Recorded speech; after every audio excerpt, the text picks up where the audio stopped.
De vous voir. La semaine dernière, avec Laetitia, on a été conduit par elle avec cette pensée de c'est quoi la grâce du Seigneur et comment la grâce s'opère dans nos vies. Et j'ai médité ça un peu cette semaine.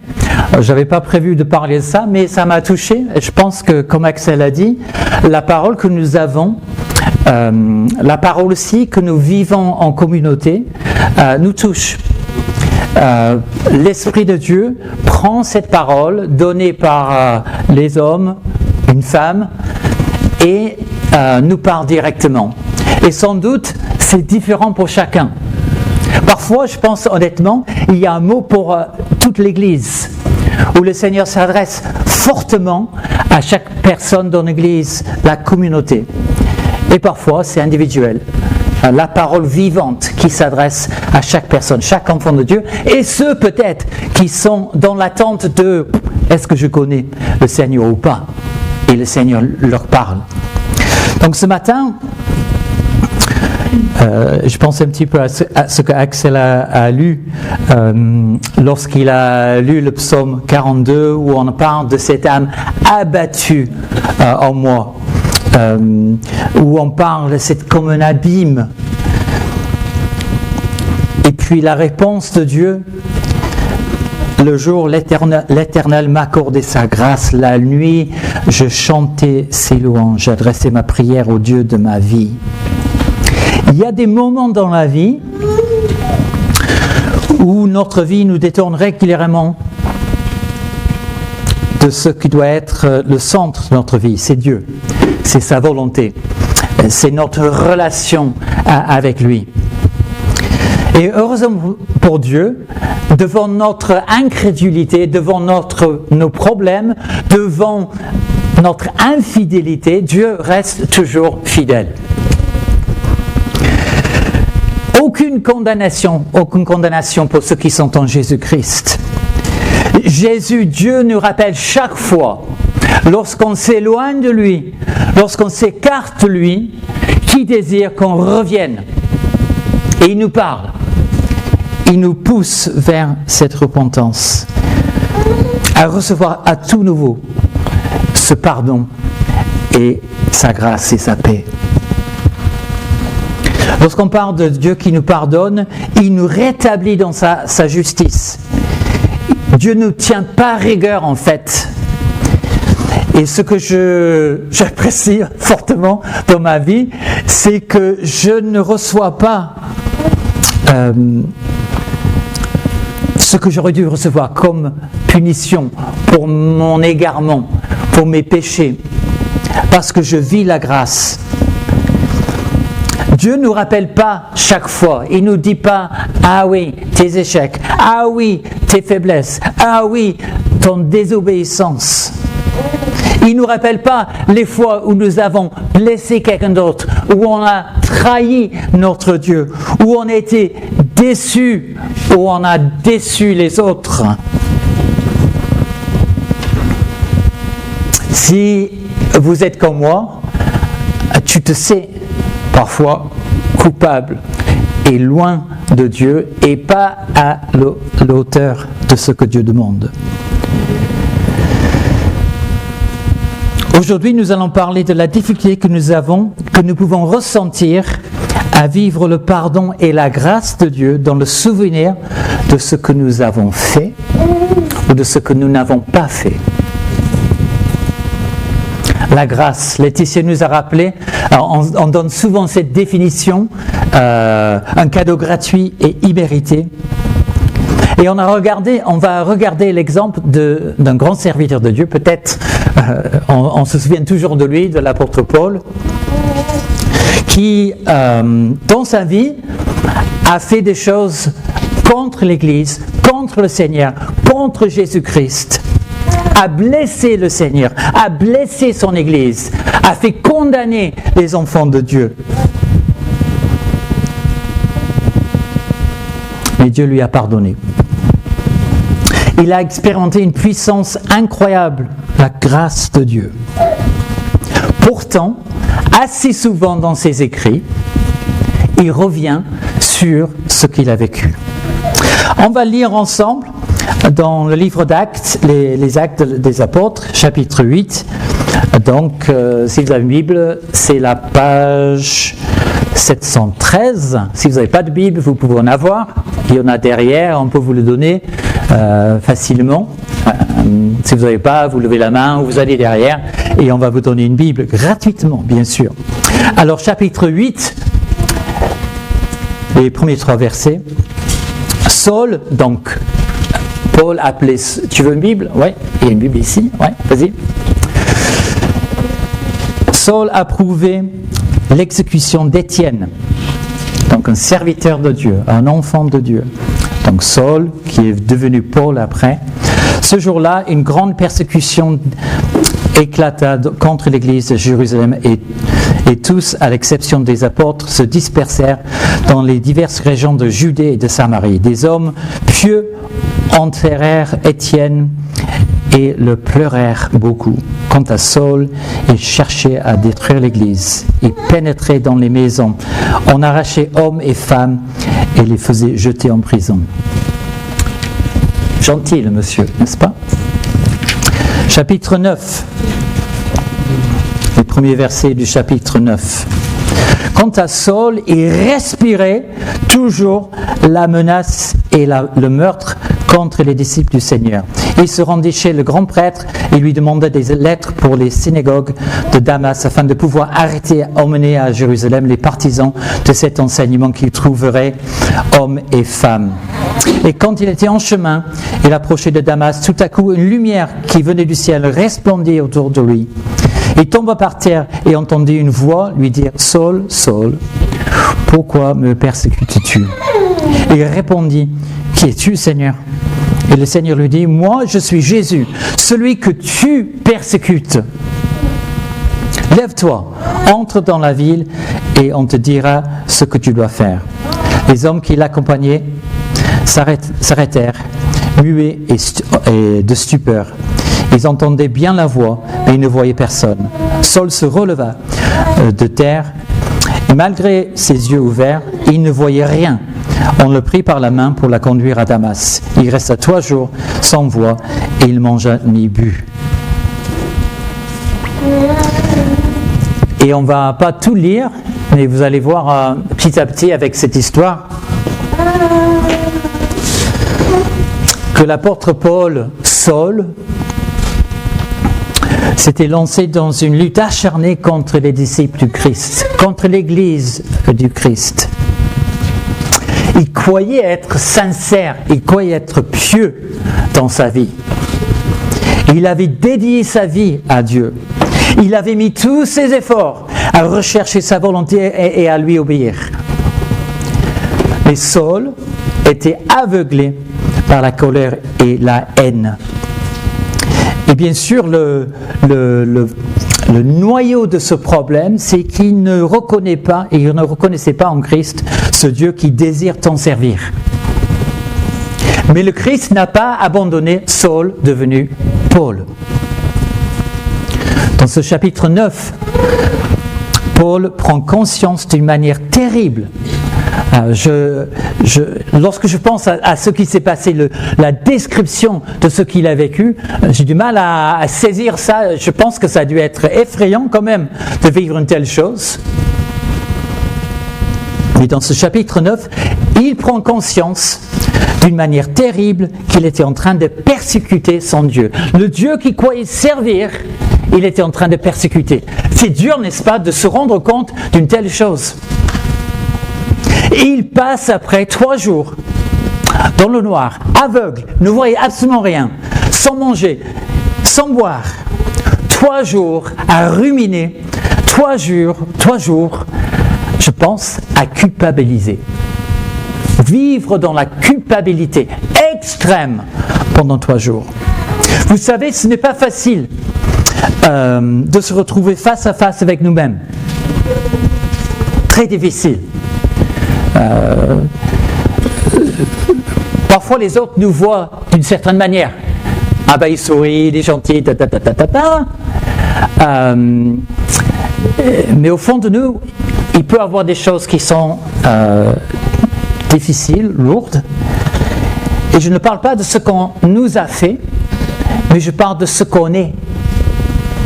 Ce que la Bible appelle le péché, la rébellion, la désobéissance à Dieu. Difficile de prendre pleinement conscience de notre condition de pécheur devant Dieu. Et j'ai parfois du mal à vivre ou à voir certaines choses où en fait il me semble qu'on minimise la gravité du péché devant Dieu. Ah oui, j'ai péché, pardon Seigneur, voilà, je suis bien. La Bible nous décrit assez souvent que les gens tombent par terre, qui sont prostrés devant le Seigneur, qui pleurent, qui ne voient une montagne de culpabilité.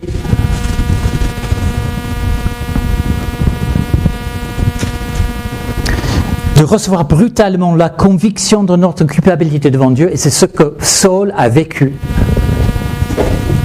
Dieu s'est révélé à Saul et il a compris ce qu'il avait fait, qu'il a persécuté le Dieu qu'il croyait servir. Lorsque cela arrive, il y a beaucoup de choses qui se brisent, beaucoup de certitudes peut-être sur nous-mêmes qui s'effondrent. On a mal, on s'en veut, on est déçu à la fois, déçu de nous-mêmes. Et on comprend, je pensais à ça cette semaine, pourquoi le mot humilité est un cousin de mot humiliation. Cette humiliation qu'on doit vivre devant Dieu parce qu'on est pécheur, parce qu'en fait on a fauté contre ce Dieu 3 fois saint.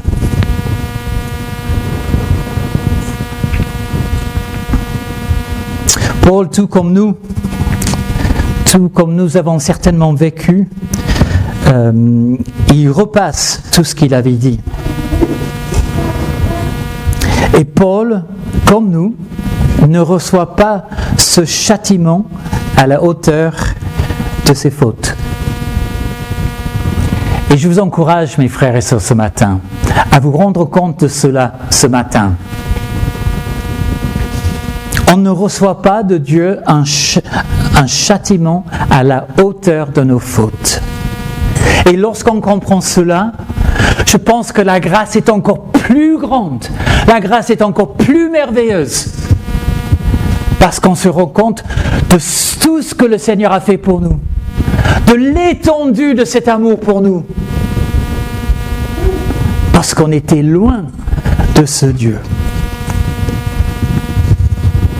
Paul, à la place, reçoit ce que le Seigneur accorde à tout pécheur lorsque cette personne se répand avec sincérité. As-tu fait cela? As-tu vécu la repentance devant Dieu? As-tu vécu en fait cette rencontre avec le Seigneur Jésus-Christ? As-tu compris tout ce que le Seigneur Jésus-Christ a fait sur la croix? Après, un peu plus tard, on va prendre la Sainte Seine, le pain, le vin, où on se souvient de ce corps brisé du Seigneur, où on se souvient du sang versé pour nos péchés. Ce sang qui nous lave de tous nos péchés. Cette grâce que le Seigneur nous accorde. Ce don du pardon gratuit, immérité. As-tu vécu? Le vis-tu maintenant, aujourd'hui? Et si c'est ce que tu vis, que fais-tu avec? Vis-tu pleinement pour le Seigneur? Vis-tu pleinement pour servir le Seigneur? Vis-tu en obéissance à ce que le Seigneur demande? Régulièrement dans cette église, on voit le baptême. On voit en fait l'obéissance parce que le Seigneur demande quelque chose. Le Seigneur demande chaque dimanche, chaque fois qu'on se réunit, de prendre la Sainte Seine. Prends-tu la Sainte Seine? Laetitia nous a rappelé la semaine dernière, n'est-ce pas? Et c'est toujours important de le faire, que chacun s'examine, mais le but n'est pas de rester éloigné de Dieu, le but c'est de revenir, de voir ce qu'on a fait, d'admettre nos fautes et de recevoir ce pardon que Dieu accorde. Et puis on prend, et on est tellement reconnaissant de recevoir cette grâce, ce pardon de Dieu, et on prend la Sainte Seine. Dieu sort Paul de son obscurité. On ne l'a pas lu, mais vous connaissez peut-être l'histoire. Les écailles tombent, il retrouve la vue.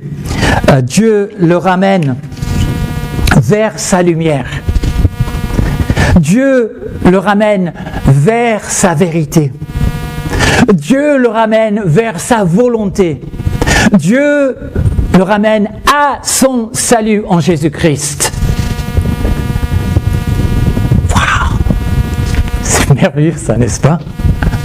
Vivre dans la lumière. On n'est plus dans l'obscurité. On vit dans la lumière avec le Seigneur.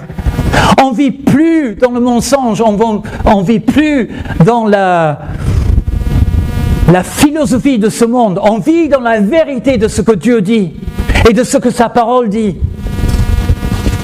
On ne vit plus pour soi, on vit pour le Seigneur et pour faire et pour obéir et faire sa volonté sur cette terre.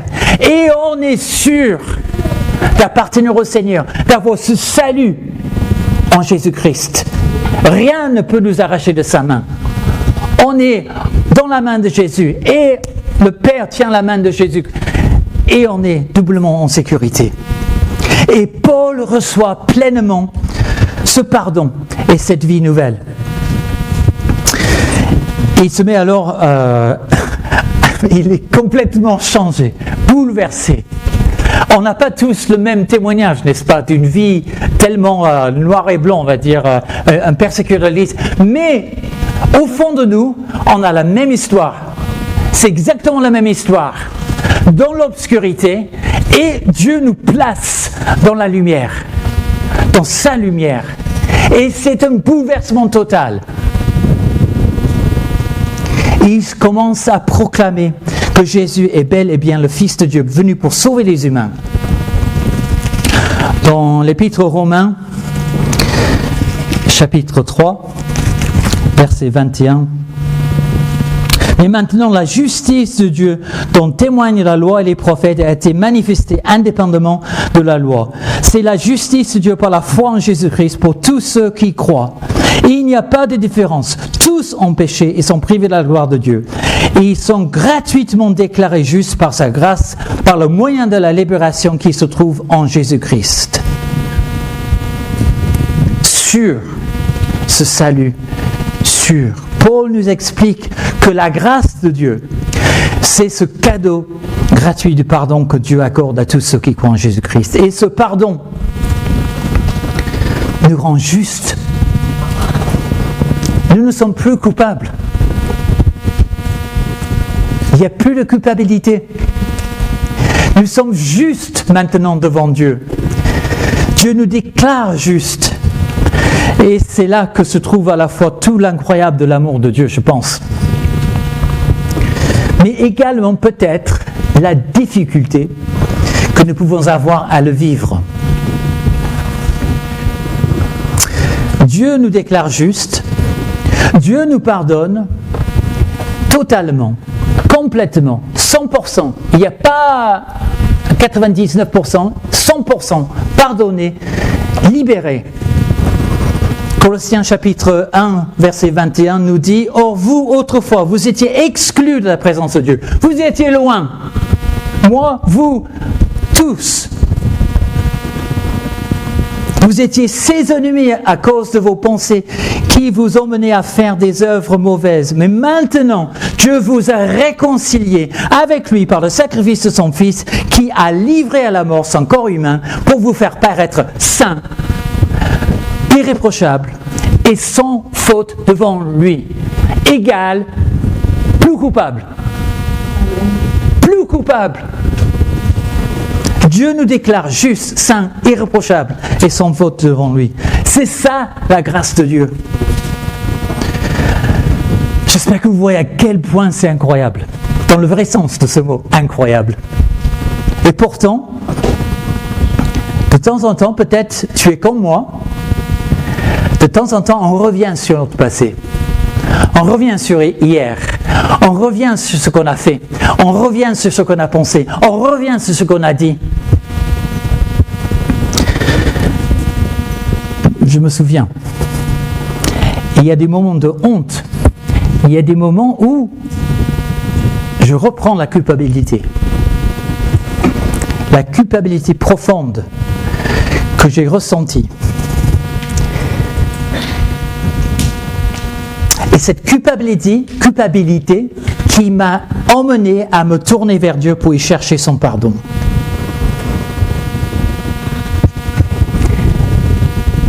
Et je reprends. Parce qu'il y a ce fait réel que j'ai toujours en mémoire. Ma mémoire plutôt. Ça reste à l'intérieur.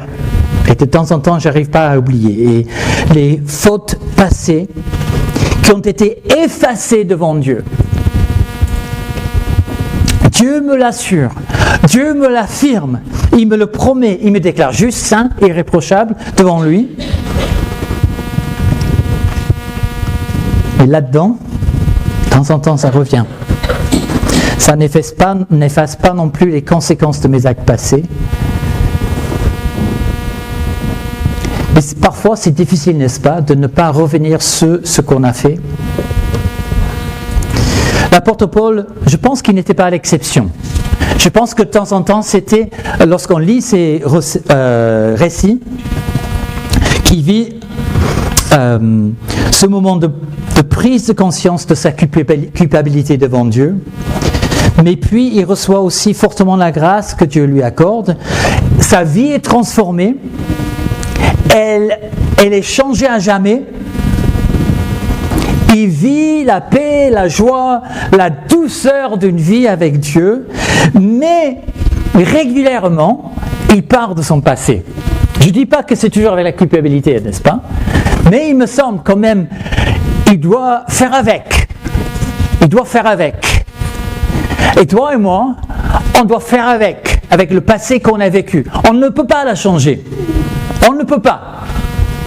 Tout ce qu'on peut faire, c'est de compter sur la grâce de Dieu et de ses promesses. Galates chapitre 1, verset 13, Paul nous dit: vous avez entendu parler de quoi? De ma conduite passée. À l'époque où je militais dans le judaïsme. Vous savez avec quel fanatisme je persécutais l'Église de Dieu dans le but de la détruire. De l'eau a coulé sur les ponts, sous les ponts plutôt. Paul a même déjà participé à implanter des églises. C'était, on va dire, un serviteur de Dieu qui avait une certaine prestance, qui avait réussi. Et Paul se rappelle toujours de ses actes passés. Lorsqu'il désire annoncer la bonne nouvelle du pardon de Dieu à une foule à Jérusalem, dans Acte 22, il dit: je suis juif, je suis né à Tars en Cilicie, mais j'ai été élevé ici à Jérusalem. C'est Gamaliel qui fut mon maître. Il m'a enseigné avec une grande exactitude la loi de nos ancêtres. Il était un partisan farouche de la cause de Dieu, mais vous l'êtes tous aujourd'hui, comme vous l'êtes tous aujourd'hui. J'ai combattu à mort ce qu'on appelle la voie, en faisant enchaîner et jeter en prison des hommes et des femmes. Le grand prêtre et tout le conseil des responsables du peuple peuvent témoigner de ce que je dis. Car c'est eux précisément que j'avais reçu des lettres de recommandation pour nos frères. Je suis alors parti à Damas, bien résolu à faire enchaîner et à ramener à Jérusalem afin de faire punir tous les adhérents de cette voie que je trouverai là-bas. Paul se sert de son histoire. Comme je dis pas toujours qu'il vivait dans la culpabilité, mais je pense que ce passé, ce qu'il avait vécu, restait dans sa tête. Il aurait pu simplement annoncer le salut en Jésus-Christ. Le point de départ, c'est ce qu'il avait vécu. Le point de départ, ce sont les actes mauvais qu'il a pu faire avant de rencontrer le Seigneur. Il se rappelle des actes terribles. Et il en parle avec des mots durs.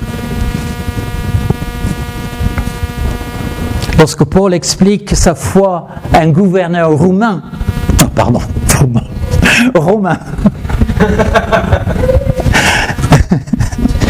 c'est ça de passer des mois en Angleterre. Il nous dit, acte 26, donc il parle à un gouverneur romain, pour moi donc, j'ai d'abord pensé que je devais m'opposer par tous les moyens au nom de Jésus-Christ de Nazareth. C'est ce que j'ai fait à Jérusalem. J'ai jeté en prison, en vertu des pouvoirs que j'avais reçus des chefs, des prêtres, un grand nombre de ceux qui appartenaient à Dieu. Et lorsqu'il s'agissait de les condamner, j'ai voté quoi ? Leur mise à mort. Terrible, n'est-ce pas ? Je passais d'une synagogue à l'autre pour les faire punir et essayer de les contraindre à renier leur foi. Dans l'excès de ma fureur, j'allais les traquer jusqu'à dans les villes étrangères. Je ne sais pas ce qu'on aurait fait, nous, si un jour cet apôtre était arrivé ici. Vous savez, je suis aumônier de prison et dans la prison où je vais et où j'allais avant, il y a de tout. Il y a de tout. L'aumônier de prison est censé proclamer, moi je dis l'évangile, devant la loi, on n'a pas forcément le droit de le faire, mais on prend la Bible, de toute façon. Et lorsqu'on nous voit, on sait qu'on va parler de la Bible, ça c'est clair et ça c'est permis. Vous avez en prison des gens qui ont violé, des gens qui ont assassiné des gens, meurtre, pédophilie, de tout. Et moi j'ai longtemps lutté avec cette idée d'annoncer le salut à certaines personnes qui avaient fait tellement de mal aux autres. Et parfois je me dis, et s'ils se convertissent ? Où vont-ils aller ? Je ne dis pas qu'il faut être sage, quand même prudent dans ce qu'on fait. Mais quand même, lorsqu'on voit ce que l'apôtre Paul a fait, il a délibérément assassiné. Ce n'est pas lui qui a tué, mais en fait c'était sa décision, c'était son choix. Il avait le pouvoir de le faire et il l'a fait. Il a fait tuer les autres. Dieu est plus grand que nos fautes. Dieu est plus grand que notre passé. Dieu est plus grand que notre mémoire. Dieu est plus grand que notre culpabilité. Dieu est toujours plus grand et peut nous rassurer de ce pardon réel pour tous ceux qui se tournent vers lui en vérité. Y compris les prisonniers. Y compris les gens qu'on n'aime pas, y compris les rejetés de la société. Je ne cherche pas à faire en sorte que vous vous sentiez coupable. Bien au contraire, ce matin, j'aimerais qu'on saisisse à quel point le pardon de Dieu est plus profond que le pardon des humains. Parce que le pardon des êtres humains est changeant, on va dire cela. Lorsque Dieu pardonne, il nous déclare de manière définitive, juste, saint, irréprochable et sans faute devant lui. Et si vous partez avec une seule chose, c'est ça, ce matin, tu es juste devant Dieu, tu es saint devant Dieu, Tu es irréprochable devant Dieu. Tu es sans faute devant Dieu. Ce que Dieu souhaite lorsqu'il nous offre son pardon, Dieu n'est pas ce Dieu sadique. Vous savez que dans ce monde, on a des religions qui parlent de Dieu de manière différente, on va dire. Et la manière dont parlent beaucoup de religions, c'est un Dieu qui punit, et en fait, on n'est pas sûr de, on est sûr de rien, en fait, par rapport à ce Dieu. La foi en Jésus-Christ, la foi selon la Bible, nous montre que nous n'avons pas un Dieu sadique qui aime nous voir enfermés dans la culpabilité. Nous avons un Dieu qui est juste,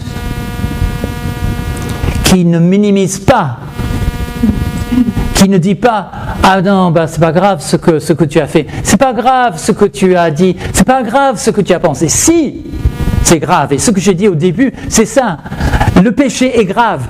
La gravité doit être imprimée sur nos cerveaux, sur notre cœur. Le péché est grave. Il sera toujours grave. Mais la solution de Dieu en Jésus-Christ, cette solution est plus grande que la gravité de nos péchés.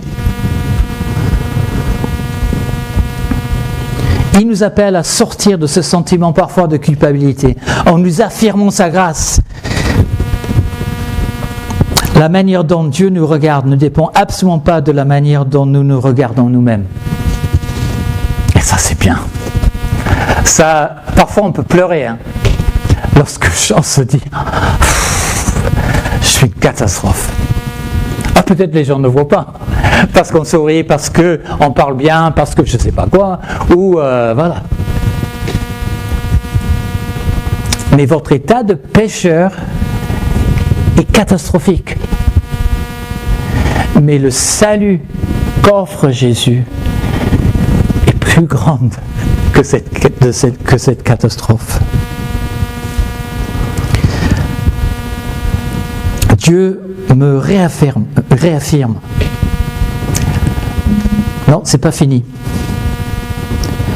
Parce que tu as cru en Jésus-Christ, ta foi t'a sauvé. Ta foi en lui, tu as reçu son pardon. Et le pardon que Dieu donne n'est pas superficiel.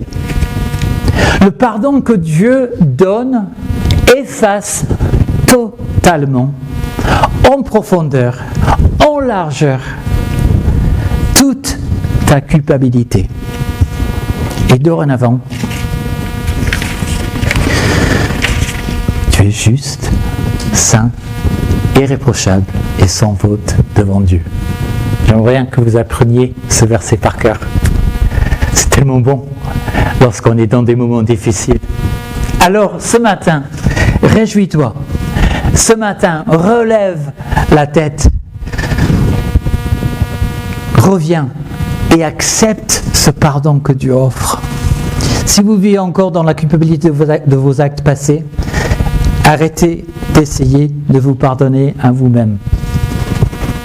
Ça ne marche pas. Ça ne marche pas. Le pardon doit venir de Dieu.